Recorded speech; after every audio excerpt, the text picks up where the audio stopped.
ఏదైతే అనాగరికంగా ఆటవికంగా ఒక విధ్వంసకరమైన సన్నివేశాలు సృష్టించడం ఈ కడప నగరంలో పరిపాటైంది.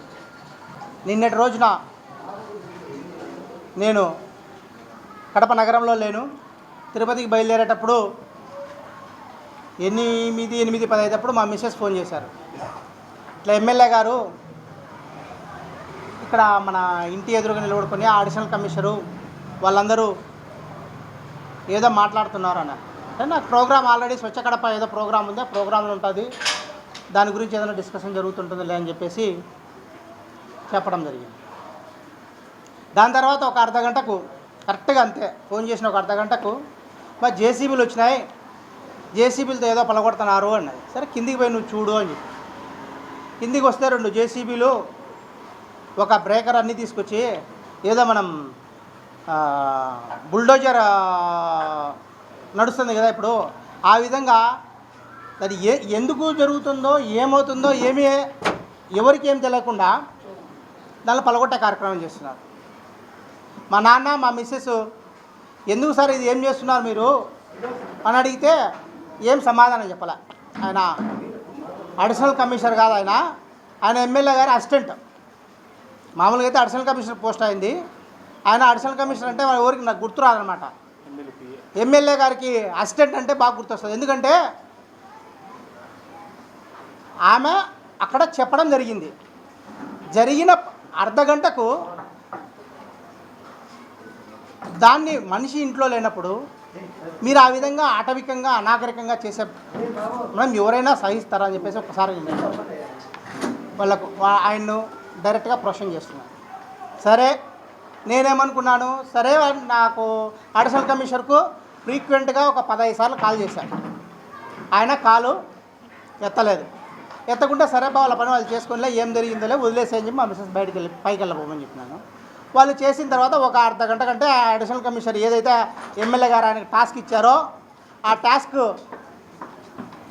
కంప్లీట్ అయిపోతుందనే ఉద్దేశంతో నాకు ఫోన్ చేశాడు. సార్ కాల్ చేశారు, ఏం సార్ అని.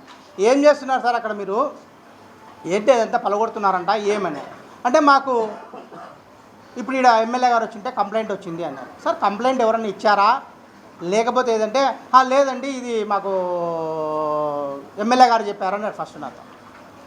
కానీ అదే సార్ పబ్లిక్ ఎవరైనా కంప్లైంట్ పెట్టారా మీ ఎమ్మెల్యే మేడం గారికి, లేకపోతే ఏంటి ఇది ఉన్నట్టుండంత అవుట్ నేను ఊర్లో లేని టైంలో ఎందుకు ఊరికే ఫ్యామిలీ వాళ్ళని భయభ్రాంతులకు గురి చేస్తారు, మీరు ఏదైనా అట్లా కంప్లైంట్ ఇచ్చింటే చెప్పండి.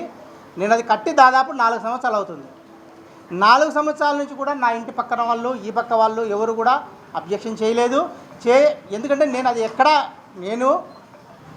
నేను కూడా ఒక ప్రజాప్రతినిధిగా ఉండడం జరుగుతుంది. ఎవరిని ఇబ్బంది పెట్టి చేసే పరిస్థితి ఎప్పుడు నేను చేయను. అది కూడా ఎందుకు చేయడం జరిగిందంటే, ఆ రోడ్డు వెహికల్ పైకి ఎక్కేటప్పుడు పార్కింగ్ చేసేటప్పుడు ఆ స్కిడ్ అవుతుంది, అవైతే స్కిడ్ కాదు అన్న ఉద్దేశంతో ఆ 4 ఇంచీలు దాన్ని హైట్ చేసి ఒక చిన్న ర్యాంప్ వేసి దాన్ని ఇంటర్లాకింగ్ టైల్స్ వేయడం జరిగింది. అది కమిషనర్కి అదే చెప్పారు.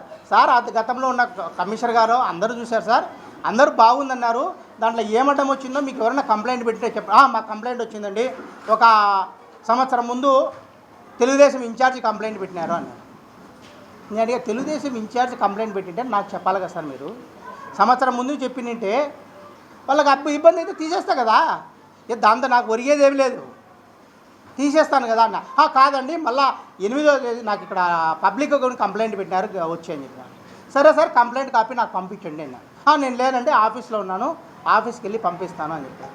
సరే పబ్లిక్ కంప్లైంట్ పెట్టినారు తీస్తున్నారులే అని చెప్పేసి నేను నా పని కొద్ది నేను తిరుపతికి వెళ్ళాను. తిరుపతిలో పని చూసుకొని ఈవినింగ్ రావడం జరిగింది. వస్తే అడిషనల్ కమిషనర్ గారు ఈ కాపీని ప్రెస్కు ఇస్తూ అందరికి కాపీ పెట్టడం జరిగింది గ్రూప్లో. ఏమని, 8వ తేదీ మాకు కంప్లైంట్ వచ్చింది, దీని మీద నేను ఇప్పుడు చర్య తీసుకున్నా అని చెప్పడం జరిగింది. సరే బా ఎందుకు కంప్లైంట్ ఎవరు పెట్టినారబ్బా అని చెప్పి చదువుదామని చెప్పేసి ఏదో 4 లైన్లు రాశారు. రాసిన తర్వాత వాళ్ళంతా టీడీపీ రెడ్ డివిజన్ ఒకరు, ఆయన క్లస్టర్ ఇన్ఛార్జ్ ఒకడు, రమేష్ ఒకడు ఆయన కూటమి వాళ్ళందరూ పెట్టినారు. సరే అని చెప్పేసి నా ఇంటి పక్కన మాకు దాదాపు 30-35 ఏళ్ళ నుంచి పరిచయం వీళ్ళపై అబ్బి సంతకం అని నాకు చూస్తేనే సాగర్ అని ఉంది. ఈబి సాగర్ అని చెప్పేసి సాగర్కు ఫోన్ చేసినాం. ఏం సాగర్ నువ్వు ఇంటి పక్కనే ఉండవు కదా, పెట్టేటప్పుడు ఏదైనా నాకు చెప్పి ఉంటే దాన్ని పెట్టను కదా, లేదా నువ్వు కంప్లైంట్ 8వ తేదీ పెట్టేటప్పుడు ఉంటే కనుక నేను దాన్ని రిమూవ్ చేసేసింది కదా అన్న. అంటే లేదన్నా నేను సంతకం పెట్టలే, నాకు అసలు తెలియదున్నా, ఏందో నాకు పొద్దున వచ్చి ముందు పక్క కాలువ కావాలా, కాలువ కోసం సంతకం కావాలన్నారు, దాంట్లో పెట్టే తప్ప దీంట్లో కంప్లైంట్ వాళ్ళ ఫాదర్ అది. రెండో వ్యక్తి సరే నాకు ఇది డౌట్ వచ్చింది, ఏంది బా ఎందుకు ఇట్లా చేసినారు వీళ్ళని చెప్పేసి నేను మా మిసెస్ అడిగితే, అబ్బా ఇది పలగొట్టిన తర్వాత ఆ టీడీపీకి సంబంధించిన వ్యక్తులు వచ్చి మన సందులో అందరితో సంతకాలు పెట్టమని చెప్పి అడిగినారు అని అంటే మళ్ళీ ఇంకో సంతకం ఉంది నాకు నేను పిల్లప్పటి నుంచి వరదాయి అని చెప్పేసి వరదాయి అన్న ఇక్కడ షాప్ ఉంది, బార్బర్ షాప్. ఏంది నువ్వు సంతకం పెట్టినావే అన్న.